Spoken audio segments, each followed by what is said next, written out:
এখন আসছি আলুট্লা গুহার মধ্যে। আসলে এই প্লেসটা হচ্ছে শুধুমাত্র যারা অনেক বেশি ডিয়ারিং তাদের জন্য। এটা হচ্ছে দুর্বল মাইন্ড করার জন্য না, একদম যারা হচ্ছে প্রচুর লেভেলের ডিয়ারিং থাকে এর জন্য। ভিতরের জায়গাটা পুরো অন্ধকার। এক্সাক্ট আমরা কোথায় যাচ্ছি ওই জন্য একদম পুরো একটা হরর ফিল, ফুল হরর ফিল দেখার জন্য। এক্সাক্ট এখানে ভিতরে কী আসছে আমরা জানি না, বাট এখানে জায়গাটা হচ্ছে খুব বেশি চ্যালেঞ্জিং। আমরা যাচ্ছি, আসলে কোথায় যাচ্ছি, পুরো অন্ধকার ভাই।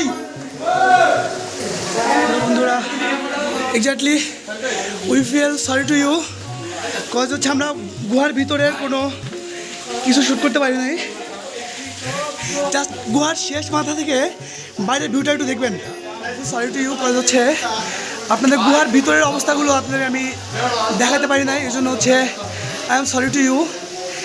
ইনএক্সাক্ট হচ্ছে ভিতরে এত পরিমাণ অন্ধকার, যে অন্ধকার হচ্ছে অন্ধকার তো ভাই বড় কিছু না ভাই, গরমটা বেশি। গরম, অন্ধকার, দেন হচ্ছে একদম ভীতিকর একটা অবস্থা। যে অবস্থা আপনাকে একা রেখে দিলে আপনি কোনোভাবে আসতে চাইবেন না। সব ভিতরে যে আপনার গুহা থেকে বের হওয়ার পরে আপনার ফিলটা কেমন, আসলে আপনি আমাকে দেখে বুঝতেছেন পুরো শরীর দিয়ে ঘাম বের হচ্ছে।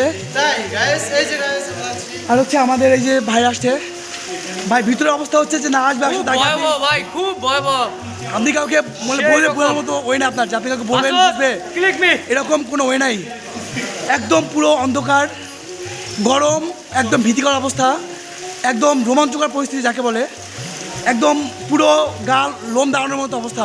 তো হচ্ছে এই জায়গা থেকে বেরোচ্ছে, আমরা সবার থেকে রিভিউ নেওয়ার ট্রাই করবো। আপনারা দেখবেন আসার পরে ফিল্ডটা দেখবেন আসলে কী পরিমাণ হচ্ছে। তা আমি এটাই বলবো, যদি কেউ হচ্ছে ইনঅনেস্ট, কেউ রোমাঞ্চকর কোনো ফিল নিতে চায়, ডেয়ারিং হতে চায়, তো তার জন্য বেস্ট প্লেস হচ্ছে আলুট্লা গুহা।